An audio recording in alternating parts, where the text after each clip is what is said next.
300 plus previous year question for JBT TET. अगर ये 300 plus question आपने अच्छे से पढ़ लिए तो मैथमेटिक्स में आपका टारगेट होगा 30/30 का। जी हाँ, इससे बाहर कुछ नहीं आपको आएगा। नमस्कार दोस्तों, मेरा नाम नितेश भारद्वाज है और आप सभी पोस्ट प्रो अकेडमी के एस्पायरेंट्स हैं। अगर ये 300 प्लस प्रीवियस ईयर क्वेश्चन आपने अच्छे से लगा लिए तो आप देखिएगा मैथमेटिक्स से 30/30 लेने से आपको कोई नहीं रोक सकता। तो चलिए बिना वक्त गवाए आज की इस सीरीज को शुरू करते हैं। मैं आपको ये बता दूं, इससे पहले ऑलरेडी 3 क्लासेस इस सीरीज में ली जा चुकी है, ठीक है, जिसमें काफी एमसीक्यूज हमने जो है सॉल्व किए थे। तो आज हम उसके आगे से जो है क्वेश्चन सॉल्व करेंगे। देखिएगा आपकी स्क्रीन के ऊपर, यहाँ तक ऑलरेडी काम हम कर चुके थे भाई लास्ट क्लास में। अगर आप नए एस्पायरेंट्स हैं, ठीक है, तो ये 52 क्वेश्चन आपको, उसका लिंक हमारे डिस्क्रिप्शन में मिल जाएगा, प्लेलिस्ट का लिंक आपको मिल जाएगा, आई बटन में आपको लिंक मिल जाएगा, इस क्लास के बाद भी आपको लिंक मिल जाएगा, ठीक है। तो थोड़ा सा अवेयर हो जाओ भाई, रोज आपकी यह क्लास लगती है। तो आज हम काम करेंगे क्वेश्चन नंबर 53 से। देखते हैं कितने क्वेश्चन जो है हम यहाँ पे सॉल्व कर पाएंगे बच्चों। सबसे पहले है 150% of a number is 300, what will be the 120 of the same number. सोचो समझो किस तरीके से क्वेश्चन होगा। हमें बोला 150% of a number is 300। Let भाई उस नंबर को मान लेते हैं x। तो x का 150%, 150 ओवर 100 कितना आ गया, 300 आ गया। इस जीरो से ये जीरो गई, 15 कम 15, 15 दो 30, तो क्रॉस मल्टीप्लाई करके x कितना आ गया भाई, 200 आ गया। हमें अब ये बोला है what will be the 120% of this number. तो इसका 120% कितना हो गया, 120 बटे परसेंटेज का कितना लगेगा, 100। दो जीरो से दो जीरो गई, 12 दो 24, यानी कि 240 will be our right answer. है ऑप्शन हमारा, yes we have our option number D will be हमारा सही जवाब।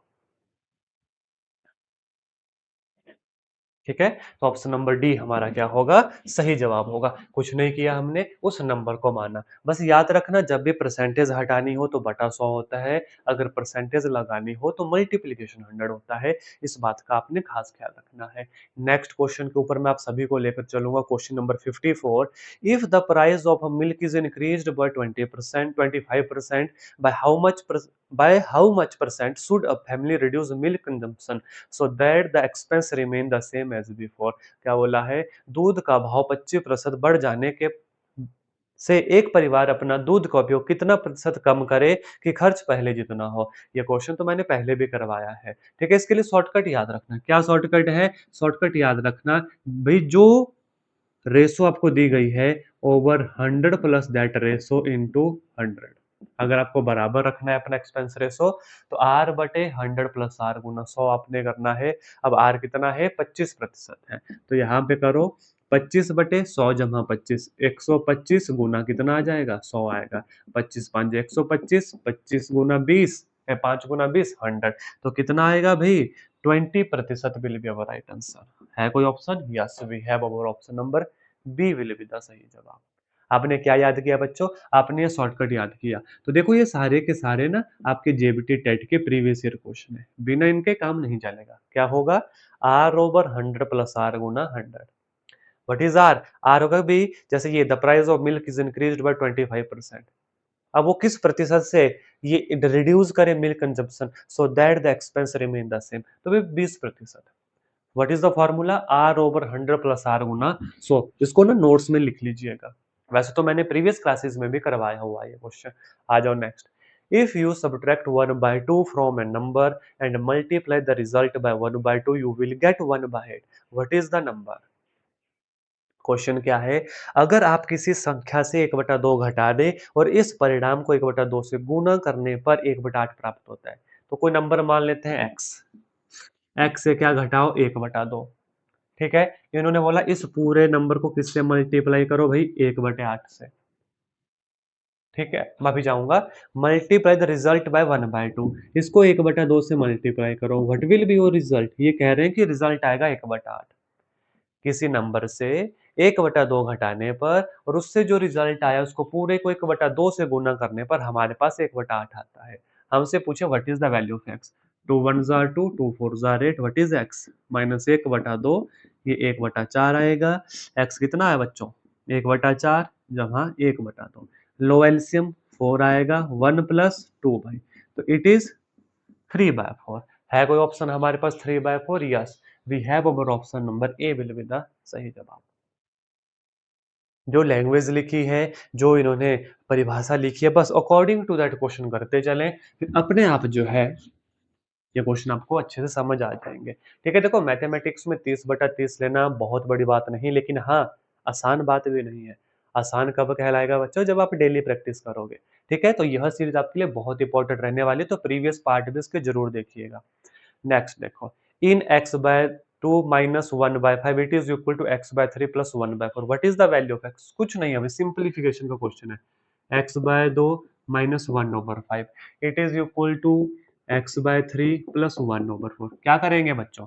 कुछ नहीं करना है इसमें, एलसीएम लो। यहाँ पे 10 एलसीएम आएगा, यहाँ पे 12 एलसीएम आएगा, तो कितना बन गया 5x माइनस 2, ये कितना बन गया 4x प्लस 3। किससे काटो 2 से, 5 2 जार 10, 2 6 जार 12, क्रॉस मल्टीप्लाई करो, 6 5 jar 30x minus 6 2 jar 12, 5 4 jar 20x plus 5 3 jar 15। तो 30 में से 20 घटाओ, इट इज 10x, और 12 यहाँ पे जाके प्लस हो जाएगा, तो इट इज 27। तो what is our value of x? That is 27 over 10 will be our right answer. क्या ये कोई ऑप्शन है? Yes, we have our option number B will be the सही जवाब। हमने क्या किया? हमने एलसीएम लिया। तो मुझे नहीं लगता कोई भी बच्चा यहाँ पे ऐसा होगा जिसको एलसीएम लेना ना आता होगा। ठीक है? तो ये था आपका क्वेश्चन। नेक्स्ट एमसीक्यू के ऊपर लेकर चलूंगा। नेक्स्ट क्वेश्चन देखो, क्वेश्चन नंबर 57। इफ ए की x is equal to B की y is equal to C की z and A B C is equal to 1 दिया है, then what is the value of X Y plus Y Z plus Z X? क्या होगा? X Y plus Y Z plus Z X, ये किसके बराबर होगा? वैसे तो नहीं, ये स्टैंडर्ड आइडेंटिटी है बच्चों। अगर ए की पावर एक्स बी की पावर वाई के बराबर हो, जो सी की पावर जेड के बराबर हो, और ए बी सी का प्रोडक्ट एक गिवन हो, तो X Y Y Z plus Z X किसके बराबर होता है? 0 के बराबर होता है। कौन सा? ऑप्शन नंबर है। लेकिन कैसे भाई, वो भी मैं आप सभी को बता देता हूँ। आओ देखो, ए की एक्स, बी की वाई, सी की जेड, ठीक है, ये गिवन है। यहाँ तक क्लियर? बड़े ध्यान से देखो, इसको मैं के मान लेता हूँ, इसको के मान लो। अब देखो, ए की एक्स इज इक्वल टू के यहाँ से निकला, तो ये क्या इंप्लाइज कर रहा है? ये बता रहा है कि ए होगा के की पावर 1 बाय एक्स के। सिमिलरली बी कितना होगा? के की पावर 1 बाय वाई के। सिमिलरली सी कितना होगा? के की पावर 1 बाय जेड के। हमें गिवन क्या है? हमें गिवन है a dot B dot C is equal to 1। ये एक है। ठीक है, तो देखते हैं क्या करेंगे हम। ए बी सी की वैल्यू यहां से पुट करो, कितना आएगा? ये आएगा के की पावर 1 बाय एक्स, के की पावर 1 बाय वाई, के की power 1 by Z, it is equal to 1। अब 1 की पावर 0, 1 की power 0 is 1। Anything raise to the power 0 कितना होता है? मैं किसी भी डिजिट की पावर, जैसे 1 की पावर 0 कर दूं, ये कितना होता है? 1 होता है। तो इस 1 को हमने क्या लिखा? 1 की पावर 0, या माफी चाहूंगा, के की पावर 0। क्यों? क्योंकि अगर बेस बराबर हो तो पावर इक्वेट हो जाते हैं, ये भी हम पढ़ चुके हैं। अगर ए की पावर एम हो, ए की पावर एन हो, तो ये इंप्लाइज करता है M is equal to N के बराबर। ये क्या इंप्लाइज करेगा? कि भाई पावर आपस में इक्वेट हो जाती है। तो करो भाई पावर इक्वेट आप। अब बेस बराबर है तो पावर क्या हो जाती है? ऐड हो जाती है। तो ये क्या बना? के की पावर 1/x जमा 1/y जमा 1/z, it is equal to के की पावर 0। पावर इक्वेट कर दो।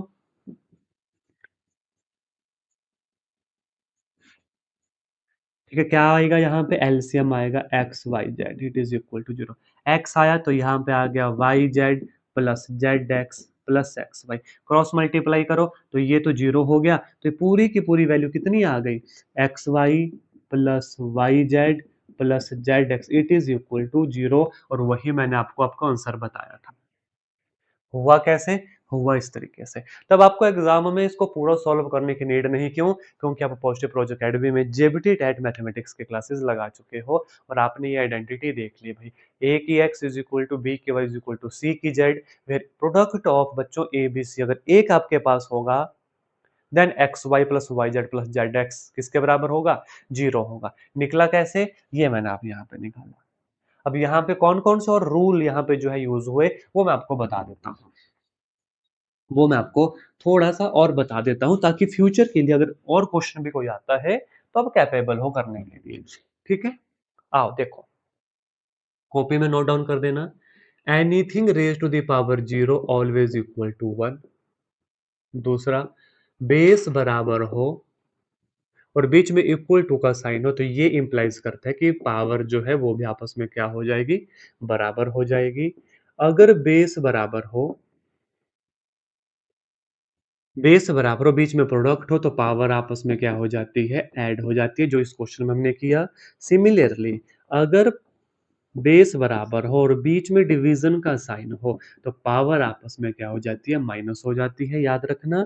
इसी के साथ साथ अगर ए की पावर -1 हो, तो वो उसका रेसिप्रोकल निकल जाता है, 1/a हो जाएगा। तो इसके साथ साथ 1 2 3 4 5 ये रूल भी बच्चों आपने याद रखने हैं, क्योंकि ये किसी भी क्वेश्चन में यूज हो जाते हैं। और आप क्या देखा गया है, जेबीटी टेट एग्जाम में ये डायरेक्ट भी फॉर्मूला पूछ लिया जाता है, डायरेक्ट भी पूछ लिया जाता है। आई होप क्वेश्चन अच्छे से क्लियर हुआ होगा आपको। नेक्स्ट एमसीक्यू के ऊपर लेकर चलूं, देखते हैं। ये देखो भाई, 58 ए की पावर m बटे ए की पावर n, ये देखो ये रहा आपके सामने, डिवीजन का साइन है। ए की पावर n डिवीजन ए के n, तो भाई ए की power m minus n, a की power m minus n, option number C will be the right answer. कहा था ना मैंने प्रीवियस ईयर क्वेश्चन में, यहां से डायरेक्ट भी फॉर्मूला पूछ लिया जाता है, डायरेक्ट। तो इनको अच्छे से पढ़ लेना, लिख लेना, बहुत काम के हैं। चलेंगे नेक्स्ट एमसीक्यू के ऊपर, एमसीक्यू नंबर 59 देखते हैं। इन पाई चार्ट, ये आपके सामने पाई चार्ट है, the time spend by the child during a day is given.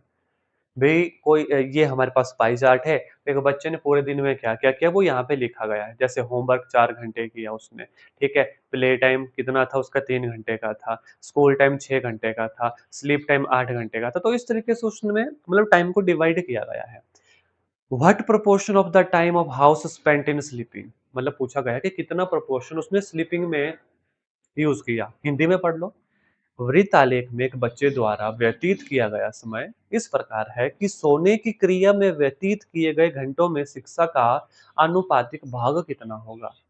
अब एक दिन में कितने घंटे, 24 घंटे, सोया कितना, वो 8 घंटे, तो अनुपात कितना आ गया, 8/24। 8 एकम 8, 8 3 24, तो 1:3 विल बी अब राइट आंसर है। यस, आप चेक करो भाई, ऑप्शन नंबर बी हमारा सही जवाब हो गया। तो पाई चार्ट को देखना है, वहां पे देखना है कि कौन कितना। अब होमवर्क का पूछते तो 4/24 हो जाता, यानी 1/8 हो जाता। ठीक है, तो जो हमसे पूछा उसके अकॉर्डिंग जो है आपको आंसर करना है। लेकर चलूंगा क्वेश्चन नंबर 60 के ऊपर। A regular polygon whose each exterior angle has a measure of 45 degree, what is the number of side of a regular polygon. भाई मैंने काफी बार आपको इसका फार्मूला बताया, नंबर ऑफ साइड, एन को डिनोट करते हैं, साइड को डिनोट करते हैं एन से, ये होता है 360 degree over theta, where theta is exterior angle बच्चों, जहां पे थीटा क्या होता है, एक्सटीरियर एंगल होता है। मान लो इन केस आपको इंटीरियर एंगल दिया गया हो क्वेश्चन में, चलो ये क्वेश्चन तो हो गया, 360 बटे कितना, 45, तो 45 8 है 360, यानी कि 8 साइड होंगी। है ऑप्शन कोई, yes we have our option number D, आप चेक करोगे, डी जब आप चेक करोगे तो हमारा आंसर निकल गया। अब बड़े ध्यान से सुनो, मान लो ना एग्जामिनर चालाक बनता है खुद को, कई बार वो ना इंटीरियर एंगल दे देता है। जैसे कि उसने आपको इंटीरियर एंगल दे दिया, मान लो 120 डिग्री, ठीक है। अब आप इस फार्मूला को n is equal to 360 over theta को अप्लाई नहीं कर सकते बच्चों, क्यों, क्योंकि this formula is applicable only for exterior angle. तो आपको घबराना नहीं है, क्यों, क्योंकि एक्सटीरियर एंगल से हम फाइंड आउट कर सकते हैं अगर इंटीरियर एंगल हमें गिवन हो। क्यों भाई, ध्यान से सुनो, exterior angle plus interior angle ये होता है 180 डिग्री के बराबर। अब इंटीरियर एंगल है 120, इट इज इक्वल टू 180, हमें एक्सटीरियर निकालना है, तो एक्सटीरियर एंगल कितना आ गया, 180 minus 20, that is equal to 60 degree. तो जब इंटीरियर एंगल हमारे पास 120 है, तो इस फार्मूला में यहाँ पे थीटा 120 नहीं पुट करेंगे, यहाँ पे करेंगे put 360 over 120 minus 20, that is 360 over 60, zero से जीरो, 6 6 का 36, तो उस केस में ये हेक्सागन आएगा, दैट इज साइड 6 होगी जब इसका इंटीरियर एंगल 120 होगा। फार्मूला लगेगा एक्सटीरियर एंगल का ही, फार्मूला लगेगा यही 360 बटे थीटा। बस इंटीरियर एंगल गिवन था 120, तो पहले हमने इसका एक्सटीरियर एंगल निकाला, इनको 180 से माइनस करके। तो इस बात का भी आपने खास ख्याल रखना है कि जब भी ऐसा क्वेश्चन आए, नंबर ऑफ साइड्स आपसे पूछी जाए, थीटा गिवन हो, तो पहले ये चेक करो बच्चों कि वो थीटा जो है वो एक्सटीरियर एंगल है या वो इंटीरियर एंगल है। और सबसे पहले इन क्वेश्चन को खुद से सॉल्व करो। इस क्लास को ना जैसे मैं क्वेश्चन को पढ़ाता हूँ पॉज़ किया करो। पॉज़ करने के बाद पहले खुद से सॉल्व करो। आंसर आ गया बहुत अच्छी बात है, फिर आगे आप आगे चलो। आंसर नहीं आया फिर मेरी इस क्लास को सॉल्यूशन देखो। क्योंकि देखो भाई मैथ्स है 30/30 मार्क्स हैं, बिना पढ़े नहीं आएँगे, बिना प्रैक्टिस से नहीं आएँगे। प्रैक्टिस करना पड़ेगी, अगर प्रैक्टिस अच्छे से करोगे, मेरे साथ-साथ इन सभी क्लासेस को लगाओगे, ये जो मैंने सीरीज़ शुरू की आप सभी बच्चों के लिए, आप देखना जेबीटी टेट मैथमेटिक्स में 30/30 नंबर आप पक्का लोगे। नेक्स्ट एमसीक्यू देखेंगे। इन 1998 the population of a country was 30.3 million. क्या बोला है कि पॉपुलेशन ऑफ ए कंट्री कितनी है? 30.3 मिलियन भाई।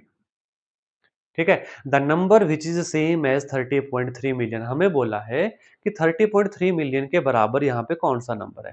तो ना पहले तो हमें पता ही 1 मिलियन कितना होता है, याद रखना 1 मिलियन होता है 10 लाख के बराबर। 1 मिलियन कितना होता है? 10 लाख के बराबर। तो 30.30 मिलियन कितना होगा बच्चों?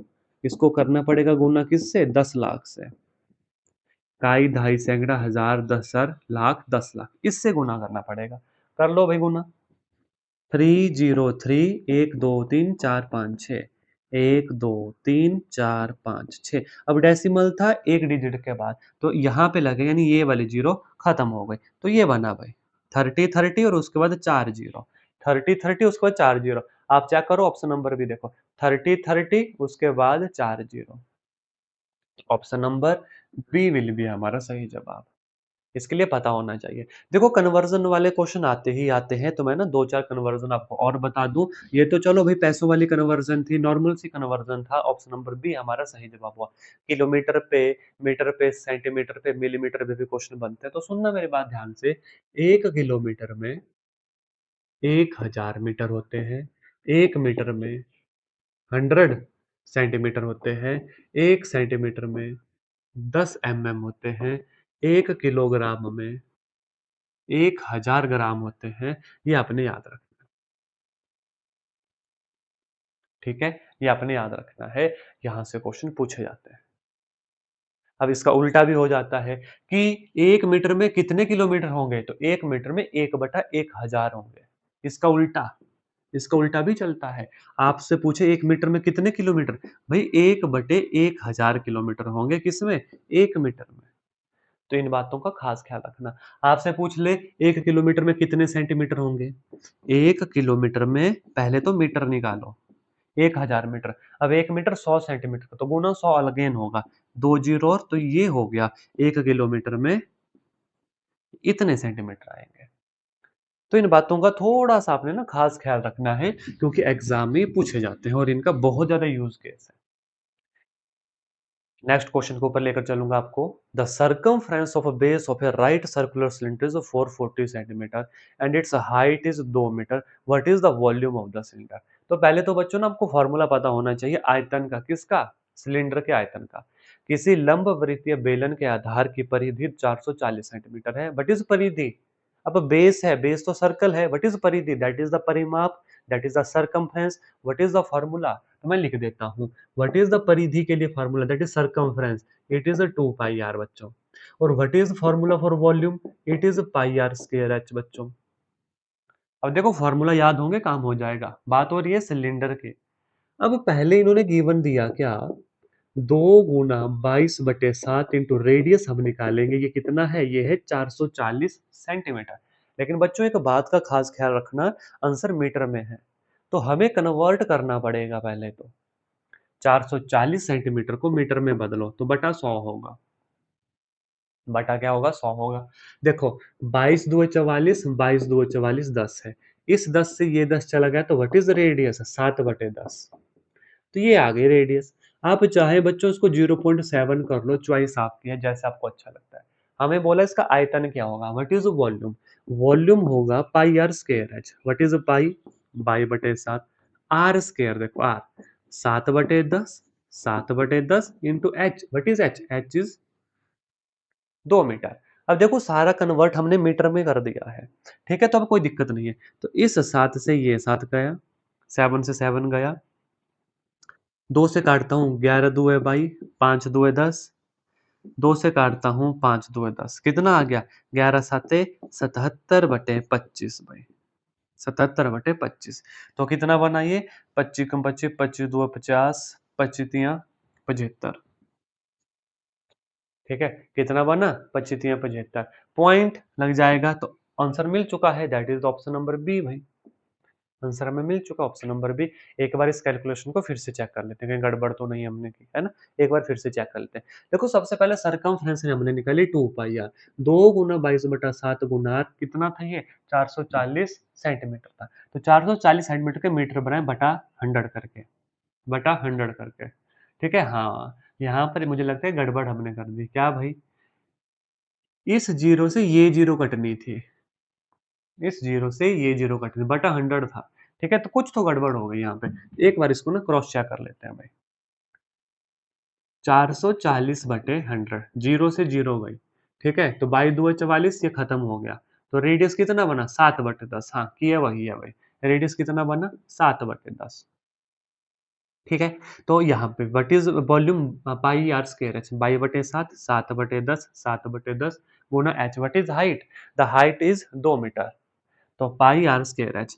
तो काटते हैं 2 से, 11 दूए बाई, 5 दूआ 10, 2 एकम 2, 5 दूआ 10, यहाँ पे आ गया। 7 से 7 कट गया, तो 11 साते 77 बटे 25, ठीक है? अब 77 भाग 25 करेंगे तो 25 तिया 75, ऑप्शन नंबर बी ही हमारा सही जवाब होगा। होप क्वेश्चन क्लियर हो गया। देखो भाई फॉर्मूला क्लियर होने चाहिए। फॉर्मूला अगर क्लियर हो गए तो काम खत्म हो गया। अब यहीं पे ना सिलेंडर के मैं 2 फॉर्मूला और बता देता हूँ। कर्व्ड सरफेस एरिया, सिलेंडर का कर्व्ड सरफेस एरिया पूछा जाता है question, 2 pi R H, 2 pi R H. Cylinder की ही मैं बात कर रहा हूँ, total surface area, total surface area. अब देखो ये फॉर्मूला में ना हर क्वेश्चन में जितनी बार भी क्वेश्चन आता है एरिया वॉल्यूम का मैं लिखता हूँ, क्यों? क्योंकि यही फॉर्मूलाज रिपीट होते हैं बच्चों बार बार एग्जाम में। तो इन्हीं का ना आपको सबसे ज्यादा खास ख्याल रखना है। क्या होता है? 2 pi R into R plus H बच्चों, ये भी याद रखना, ठीक है? और what is the circumference of circle? That is 2 pi R, and what is the volume? That is pi are square H, that is pi are square H. तो 1, 2, 3, 4, ये 4 फॉर्मूले जरूर याद कर लेने हैं, क्योंकि एग्जाम में देखो सबसे ज्यादा क्वेश्चन सिलेंडर से बनते हैं, सर्कल से बनते हैं और कोन शंकु से बनते हैं। तो ये ध्यान रखना आपको।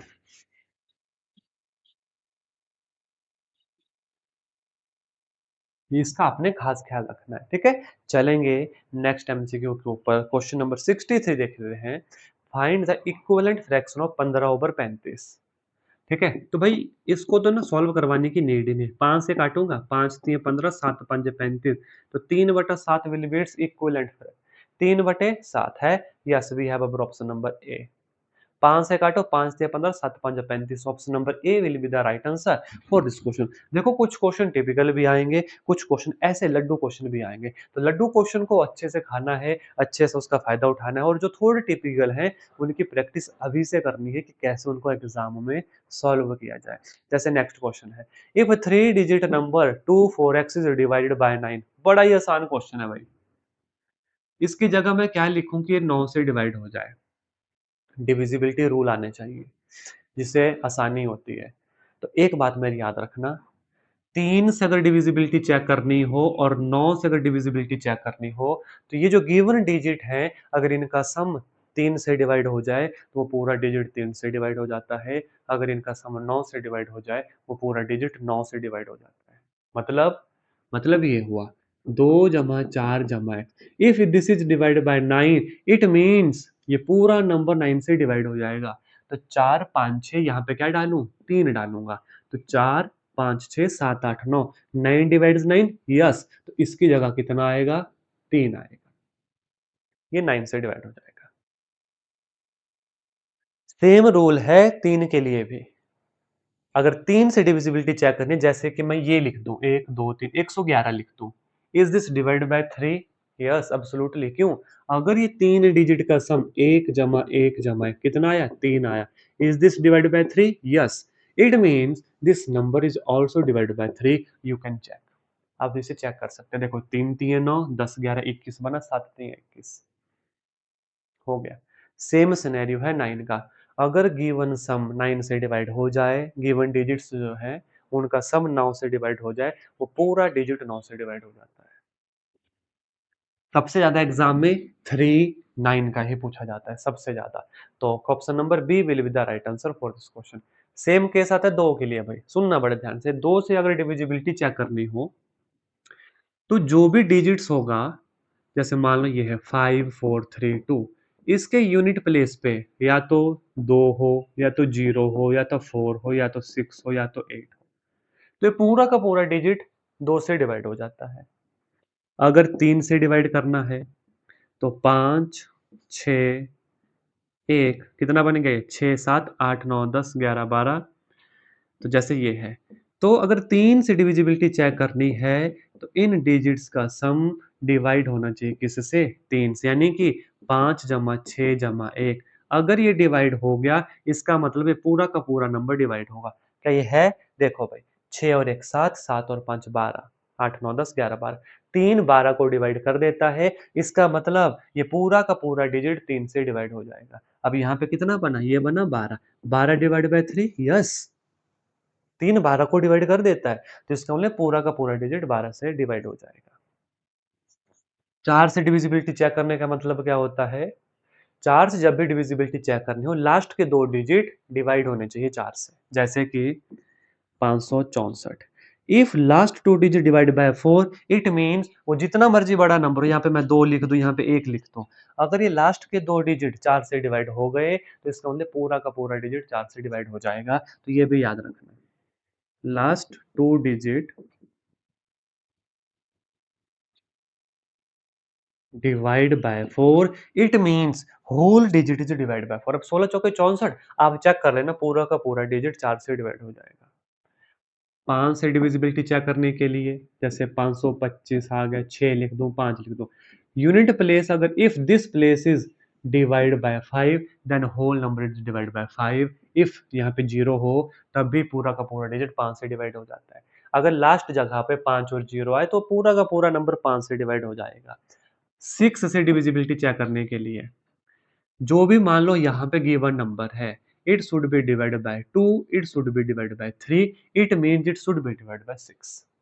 अगर ये 2 से डिवाइड हो रहा है और 3 से डिवाइड हो रहा है, इसका मतलब पूरा का पूरा नंबर 6 से भी डिवाइड हो रहा है। आपने ये चेक करना है। ठीक है? 7 की डिविजिबिलिटी थोड़ी टफ रहती है, इन फ्यूचर में आपको बताऊंगा। 8 की डिविजिबिलिटी चेक करने के लिए लास्ट के 3 डिजिट का 8 से डिवाइड होना जरूरी होता है। जैसे मैं कोई भी नंबर लिख लूं, एक्स वाई जेड, ठीक है, कोई भी नंबर लिख दिया मैंने, जैसे यहाँ पे पी क्यू आर लिखता हूँ, अगर ये लास्ट के 3 डिजिट 8 से डिवाइड हो जाते हैं, जैसे 4 का केस था, लास्ट के 2 डिजिट 4 से डिवाइड हो गए, इट मीन्स बच्चों पूरा का पूरा डिजिट ना 4 से डिवाइड हो गया। सेम सिनेरियो यहाँ पे है, अगर लास्ट के 3 डिजिट बच्चों 8 से डिवाइड हो गए, वो पूरा डिजिट जितना मर्जी बड़ा डिजिट हो, वो 8 से डिवाइड हो जाता है। ये आपने याद रखना। 9 से डिविजिबिलिटी चेक करने के लिए, सम अगर 9 से डिवाइड हो गया, इट मीन्स वो पूरा का पूरा डिजिट 9 से डिवाइड हो जाएगा। जैसे ना एक हिंट देता हूँ, जैसे 1 1 1 1 1 1 1 2 3 4 5 6 7 8 9, 3 4 5 6 7 8 9। अब ये नंबर मैंने रैंडम लिख दिया, हमें सिर्फ इनका सम करना है। इनका सम 9 से डिवाइड हो रहा है, इसका मतलब पूरा का पूरा डिजिट 9 से डिवाइड हो जाएगा। पूरा का पूरा डिजिट 9 से डिवाइड हो जाएगा, ये आपने याद रखना। ठीक है, 9 के बाद आता है 10। 10 से डिविजिबिलिटी चेक करने के लिए तो आपको पता ही है कि 0 होना चाहिए यूनिट प्लेस के ऊपर, तो काम खत्म हो गया।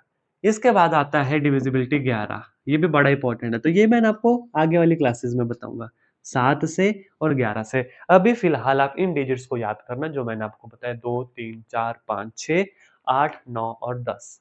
इन डिजिट्स को याद करो, यहाँ से आपका काम होगा। इस सीरीज को कंप्लीट देखना 300 PYQ तक, 7 और 11 भी आपको बीच में बताऊंगा। बहुत इंपॉर्टेंट जो है ये केस रहने वाले हैं, क्योंकि डिविजिबिलिटी के ऊपर ना बच्चों क्वेश्चन आता है और बच्चे डिवाइड करके देखते हैं। अब एक्स वाई की वैल्यू, अब हर एक ऑप्शन देखना पड़ेगा आपको, फिर चेक करना पड़ेगा। अगर हमें रूल पता होता कि भई इनका सब 9 से डिवाइड हो जाए तो पूरा डिजिट से डिवाइड हो जाएगा, तो बस 4 2 6 3 9 तो 243 आएगा। चलेंगे नेक्स्ट हमसे को 65 भाई।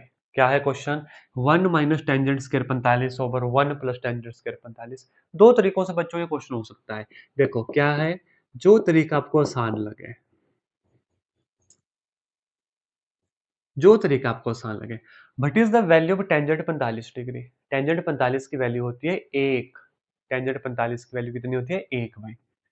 1 माइनस 1 का स्क्वायर बटे 1 जमा 1, 0 ओवर 1, तो ये कितना बन गया? 0 बन गया। आंसर बिल भी 0। ये याद ना हो कोई बात नहीं। सुनना बड़े ध्यान से। 1 minus tangent square theta over 1 plus बच्चों टेंजेंट स्क्वायर थीटा, ये किसके बराबर होता है? कॉस ऑफ 2 थीटा के बराबर होता है। इससे भी क्वेश्चन एग्जाम में पूछे जाते हैं। अब थीटा कितना है? 45 है, तो कितना बन गया? कॉस 2 गुना 45 बच्चों, कितना बन गया? कॉस 90 डिग्री बच्चों। What is the value of cos 90 degree? It is 0, तो बराबर हो गया। वैल्यूज याद है ना? वैल्यूज याद होनी चाहिए। साइन 0 पे कितना होता है? साइन 30 पे कितना होता है? साइन 45 पे कितना है? साइन हमारा 60 पे कितना है? 90 पे कितना है? तो यहाँ से क्वेश्चन बनते हैं। तो आओ भाई, ये मैं वैल्यूज आपको बता देता हूँ, इन केस किसी बच्चे को अगर ये वैल्यूज ना आती हो तो बड़े ध्यान से देखना। साइन कॉस, दो ही वैल्यू आपको याद होनी चाहिए, तीसरी निकल जाती है। यहाँ पे 0 डिग्री, फिर 30 डिग्री, फिर 45 डिग्री, उसके बाद आता है 60 डिग्री, उसके बाद आता है 90 डिग्री। सुनना बड़े ध्यान से। साइन की 0 पे 0, साइन की 30 पे 1/2, 45 पे 1/√2, 60 पे √3/2, 90 पे 1। ये उल्टा चलेगा। कॉस जो यहाँ पे 0 था ना, तो ये 0 यहाँ पे जाएगा, मतलब जहाँ पे 90 था ये यहाँ पे आएगा, तो कॉस 0 1 हो गया। 30 जो ये वैल्यू है √3/2, ये बीच की है, ये दोनों की वही सेम वैल्यू होती है। और यहाँ पे 30 1/2 थी, तो कॉस की 60 1/2 होगी, और ये 0 था तो ये 90 0 होगा। बस काम खत्म। अब आप बोलोगे सर टेंजेंट की याद नहीं करें, करो बच्चों याद। कैसे? आओ मैं बताता हूँ। टेंजेंट, टेंजेंट होता क्या है बच्चों? Sine theta over cos theta. तो वैल्यू भी याद ना हो ना टेंजेंट की, तो ऐसे निकाल लेनी है। टेंजेंट किसके बराबर? साइन थीटा बटे कॉस थीटा। 0/1 0, 1/2 बटे √3/2, तो 1/√3 डिवाइड करके चेक करो। 1/√2 बटे 1/√2 कट जाएगा, 1 आएगा। ये कितना आएगा? ये √2 आएगा। ये कितना आएगा? ये इनफाइनाइट आएगा। तो ये वैल्यू भी याद ना भी रहे तो भी ये याद रखना कि टेंजेंट होता है साइन थीटा बटे कॉस थीटा, और साइन थीटा कॉस थीटा की वैल्यू तो मैंने आपको बता दी। तो ये जरूर याद रखनी है, इसी से एग्जाम में क्वेश्चन बनते हैं। इसी से एग्जाम में क्वेश्चन बनते हैं। इनको लिख लेना है, क्लास को पॉज करके इन्हें लिख लीजिएगा। बहुत इंपॉर्टेंट चीजें ये रहने वाली है। क्वेश्चन नंबर 66 के ऊपर आपको लेकर चलूंगा। 72% of 25 student are good in mathematics. भाई 25 बच्चों का ना 72% मैथमेटिक्स में अच्छे हैं। How many are not good in mathematics? कितने बच्चे अच्छे नहीं है मैथमेटिक्स में? तो पहले तो अच्छे बच्चे निकाल दो। 25 का 75%, 25 चौके 100, तो 25 का 75% हो गया। अब कितना?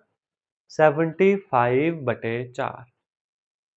ठीक है, बड़े ध्यान से देखो। 25 चौके 100, 72%। अच्छा 72% है, 72 नहीं है, 72 हो गया। तो कट जाएगा 4 एकम 4, 4 5 6 7 8 चौका 32, तो 18 चौके 72, 8 चौका 32, 4 5 7 18 आ गया।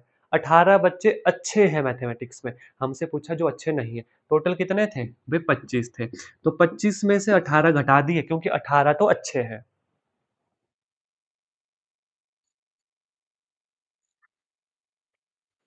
18 बच्चे तो अच्छे हैं, तो जो अच्छे नहीं है 15 में से 8 गए 7, और 8 9 10 11 12 13 14 15, और 2 में से हो गया भाई। तो 7 बच्चे जो हैं अच्छे नहीं हैं। How many are not good in mathematics? भाई 7 बच्चे अच्छे नहीं हैं, क्योंकि 18 तो अच्छे निकल गए। 18 और 7 तो 25 होता है, तो 7 बच्चे अच्छे नहीं हुए। Option number B will be the right answer. तो यहाँ पे वही कॉन्सेप्ट लगा परसेंटेज वाला, जो शुरू में मैंने आपको करवा दिया था। Next question. The product of two whole number is 24, the smallest possible sum of this number. हमसे बोला है दो पूर्ण संख्याओं का गुणनफल बच्चों 24 है, इन संख्याओं का न्यूनतम संभव योग क्या होगा।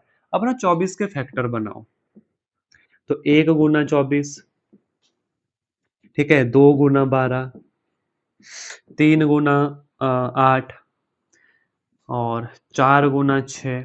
और तो होता है कोई? मुझे नहीं लगता और होगा कोई। तो इनका सम सम करो, इसका सम 24, इसका सम 14, इसका सम 11 और इसका सम 10। हमसे यही तो पूछा था कि सबसे मिनिमम कौन सम दे रहा है, लेकिन 24 मल्टीप्लिकेशन में आएगा। तो भाई 10, 6 चौका 24, option number C will be the right answer. क्योंकि आठतियां भी 24 होता है लेकिन सम 11 है, 12 दो भी 24 होता है लेकिन सम 14 है, 24 गुना 1 भी 24 होता है लेकिन सम 24 और 1 25 है। तो ये तो सबसे बड़ा हो गया, ये तो सबसे बड़ा हो गया। हमसे पूछा था the possible smallest possible sum of this number. तो भाई 6 गुना 4 that is 10 will be the right answer for this question, जो है हमारा ऑप्शन नंबर सी बच्चों। जो कौन सा है, वो है option number C. Next question, under the root of 1 plus x over 144 is equal to 13 over 12। भाई अंडर रूट ऐसे तो हटेगा नहीं, हमें क्या करना पड़ेगा, स्केयर करना पड़ेगा दोनों तरफ।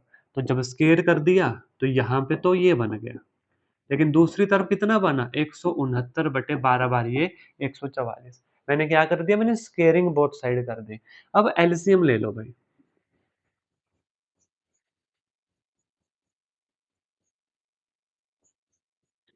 अब इससे ये वैल्यू कट गई, ऊपर ऊपर वैल्यू वैल्यू बची 144 plus x is equal to 169। X कितना बचा, 169 माइनस 144, जो कितना आ गया, जो आ गया 25 भाई। तो हमारी एक्स की वैल्यू कितनी आ गई, 25 आ गई। ऑप्शन नंबर डी आप चेक करो, will be our right answer. क्या था कुछ क्वेश्चन में, नहीं, लेकिन भाई मैथमेटिक्स मांगता है प्रैक्टिस भाई, मैथमेटिक्स मांगता है प्रैक्टिस प्रैक्टिस प्रैक्टिस। ठीक है, 68 था या 69 भाई। देखो, टेंजेंट ए को टेंजेंट बी के बराबर हो तो ए प्लस बी क्या होगा। अब देखो भाई, बोल रहे हैं कि टेंजेंट ए टेंजेंट बी के बराबर कब होगा, कब होता है बराबर, किस पॉइंट पे बराबर होता है बच्चों, याद रखना थीटा 45 पे। इसकी वैल्यू भी एक, इसकी वैल्यू भी एक। अब कोटेंजेंट है, माफी चाहूंगा, इसकी वैल्यू भी एक दूसरे के अपोजिट होते हैं ये। टेंजेंट एक बटा कोटेंजेंट होता है, क्या कह रहा हूं मैं, देखो टेंजेंट होता है एक बटे कोटेंजेंट, ठीक है। तो टेंजेंट 45 डिग्री एक होता है, तो एक बटे कोटेंजेंट, तो कोटेंजेंट भी एक ही आएगा, कहाँ पे, 45 डिग्री पे। तो ये कब बराबर होते हैं, ये बराबर होते हैं 45 डिग्री में। हमसे पूछा जा रहा है ए जमा बी कितना होगा, तो भाई 45 जमा 45 कितना होगा, तो मेरे प्यारे बच्चों ये 90 होगा। मेरे प्यारे बच्चों ये 90 होगा, option number A will be the right answer. और 90 होगा तो इजिली अगर इन क्वेश्चन को आप करोगे तो आप अपने जेपीटी टेट में 90 नंबर तो आराम से ले लोगे, जो 60% होता है। 150 क्वेश्चन होंगे, 60 90 नंबर आपको लेने हैं, ठीक है। लेकिन अगर मैथमेटिक्स के पोर्शन को अच्छे से पढ़ोगे तो आपका स्कोर 100 से ऊपर जाएगा, क्योंकि वेरियस बच्चे जेबीटी टेट में मैथमेटिक्स को छोड़ रहे हैं भाई। क्यों छोड़ना, आसान आता है मैथ्स, बात है पढ़ने की, पढ़ो। 30 से 40 मिनट में पूरे 30 क्वेश्चन सॉल्व हो जाते हैं, छोटे बड़े लेंथी सारे क्वेश्चन सॉल्व हो जाते हैं। शर्त एक है, इन क्लासेस को डेली लगाना है। नेक्स्ट क्वेश्चन भाई, question number 70, the number zero is, zero क्या है, odd number, prime number, natural number, whole number. तो सबसे पहले बता दूं पूर्ण संख्या, ऑप्शन नंबर डी क्या होता है, पूर्ण संख्या है, ये होते हैं होल नंबर। जीरो भी इसी में का पार्ट है। देखो सबसे पहले आते हैं बच्चों नेचुरल नंबर, जिनको प्राकृतिक संख्या बोलते हैं, ये शुरू होते हैं 1 2 3 से। नेचुरल नंबर जिनको प्राकृतिक संख्याएं कहते हैं, ठीक है, एक से शुरू होते हैं। फिर इसके बाद आता है बच्चों होल नंबर, जो जीरो से शुरू होता है,